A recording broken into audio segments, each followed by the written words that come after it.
Top quality और consistent performance के लिए सिर्फ सिल्वर पंप नाम याद रखना। हमारे साथ अरुण कुमार जी हैं जो कि एक्स डीजी आरपीएफ के, वो हमारे साथ जुड़ गए हैं। अरुण कुमार जी, क्या आपको लग रहा है जो चश्मदीद बता रहे हैं जिनके साथ यह हादसा हुआ, उन्हें आपने भी सुना होगा कि बद इंतजामी हुई है, यह फेलियर हुआ है जिसके बाद 18 लोगों की मौत हुई है? देखिए, ये बेसिकली जो है ना, वो भीड़ प्रबंधन का जो है वो एक इशू है जो कुंभ से लेके रेलवे तक ये है, और ये पहले भी कई बार हुआ है। तो जहाँ पे जगह स्पेस कम होता है, वहाँ पे यदि भीड़ ज़्यादा आने की संभावना होती है तो आप पीछे होल्ड अप एरिया बनाते हैं क्राउड को कंटेन करने के लिए, और वही सारी व्यवस्थाएं अभी प्रयागराज में है, जिसके कारण प्रयागराज में मैक्सिमम प्रेशर है और अभी तक सब कुछ ठीक ठाक चल रहा है। रेल प्रशासन ने बहुत ही अच्छा काम किया है। अब ये एंटिसिपेशन प्रोबेबली नई दिल्ली के लिए नहीं था। जी, मैं आता हूं। देखिए, नई दिल्ली में छठ जब होता है तो आपको पता होगा कि मैक्सिमम प्रेशर होता है और पूरी व्यवस्था की जाती है, होल्ड अप एरिया बनाया जाता है और छठ के क्राउड को जो है वो मैनेज किया जाता है। प्रोबेबली वो संभावना नहीं थी। तो क्या हुआ कि जो भीड़ का बिल्डअप है वो 6 बजे से लेकर 9-10 बजे के बीच में हुआ। अब यहां पर क्या है कि स्पॉट डिसीजन लेने की जरूरत है कि क्राउड यदि बढ़ रही है, आपके पास सीसीटीवी कैमरा है, कंट्रोल रूम में क्राउड मॉनिटर हो रहा है, उस टाइम में इमीडिएटली आपको डिसीजन लेना है कि या तो इस क्राउड को हम दूसरे प्लेटफॉर्म पर ले जाएं, और प्लेटफॉर्म चेंज भी शायद किया गया, और यदि ऐसा नहीं है तो पीछे जो स्टेशन है वहां हम गाड़ियों को रोकें, जो गाड़ियां आ रही हैं, लेट हो रही हैं, उनको हम पीछे रोकें ताकि यहां पर प्रेशर नहीं बने।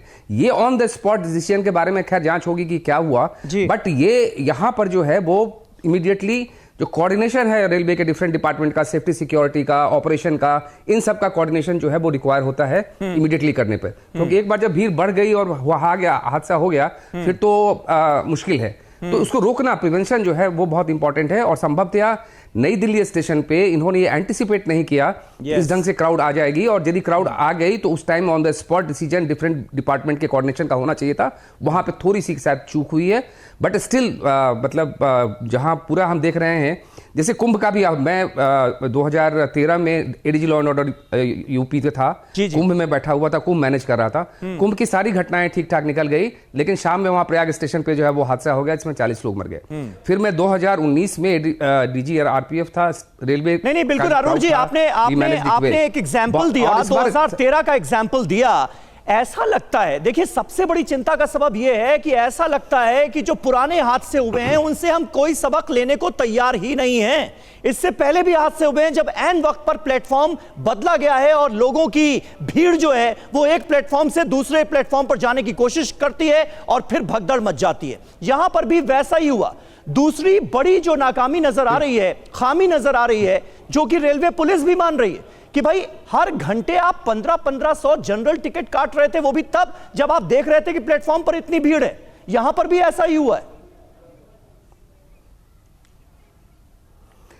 यहां पे मैं एक चीज और कहना चाहूंगा कि ये बहुत ही एक इंपॉर्टेंट पॉइंट है कि रेलवे की जो सुरक्षा व्यवस्था है वो 3 लेयर की है।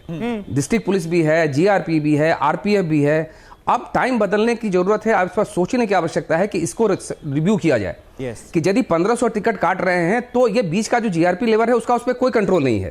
तो आरपीएफ रेलवे का है, टिकट काटने वाले रेलवे का है, उनके बीच में कोऑर्डिनेशन होना चाहिए। और ये 3 टियर सिक्योरिटी जो रेलवे की है उसकी समीक्षा होने का ये समय आ गया है कि इसको रिव्यू करके इसको 2 टियर बनाया जाए, ताकि बेटर कोऑर्डिनेशन जो है वो सिक्योरिटी एंड ऑपरेशंस में रेलवे में हो पाए। और अरुण जी, अगर आप इतनी जबरदस्त भीड़ को संभाल नहीं सकते तो कहीं ना कहीं तो रेड सिग्नल देना होगा यात्रियों को कि अब आप यहां पर मत आइए, अब आपकी जान को खतरा हो सकता है, हालात बेकाबू होते जा रहे हैं। कहीं कोई इस व्यवस्था को देखेगा, बताएगा, रेड सिग्नल देगा तो? या फिर आप सिर्फ और सिर्फ महाकुंभ का प्रचार करते रहेंगे जबकि आपके पास व्यवस्थाएं हैं नहीं? लोगों की भीड़ प्लेटफॉर्म्स पर, स्टेशंस पर बढ़ती जाएगी और इस तरह से हादसे होते रहेंगे। यहां तो कोई रेड सिग्नल तो नजर ही नहीं आ रहा है। नहीं, मैं ये कहूंगा कि जो व्यवस्थाएं हैं वो अपनी जगह पे हैं। व्यवस्थाओं को इंप्लीमेंट करने वाले लोगों का डिसीजन मेकिंग जो है वो कहीं कहीं पे खराब हो रहा है, चाहे वो कुंभ की स्थिति हो, चाहे ये रेलवे या नई दिल्ली का हादसा हो। आप वहां देखिए ना, रेलवे में प्रयाग में रेलवे कितना अच्छा भीड़ प्रबंधन कर रही है। 350 रेल एक दिन में चल रहा है। वहाँ पे सूबेदार, वहाँ होल्डिंग एरियाज बने हुए हैं, सूबेदार कई स्टेशन जो पीछे हैं वहाँ का इस्तेमाल हो रहा है। नैनी है, सूबेदारगंज है, प्रयागराज है। यहाँ भी आपके पास पूरा नेटवर्क है स्टेशन का दिल्ली के आसपास, आनंद विहार से लेकर सराय रोहिल्ला कई सारे स्टेशन हैं। आप डाइवर्ट कर सकते हैं, मैनेज कर सकते हैं। सारी व्यवस्थाएं हैं, जो इंप्लीमेंट करने वाले आदमी है उसको तैयार होना पड़ेगा, टाइम पे डिसीजन लेना पड़ेगा। ये बहुत अच्छा। दूसरा क्या है कि इतना लंबा जो है वो समय होता जा रहा है, मेरे ख्याल से फटीग भी सेटिंग करती जा रही है सिस्टम में। फटीग को से रोकना पड़ेगा। जब तक भीड़ है हर आदमी को 24/7 अलर्ट रहना पड़ेगा, तभी हम जो है ये प्रबंधन, भीड़ प्रबंधन कर पाएंगे ठीक से।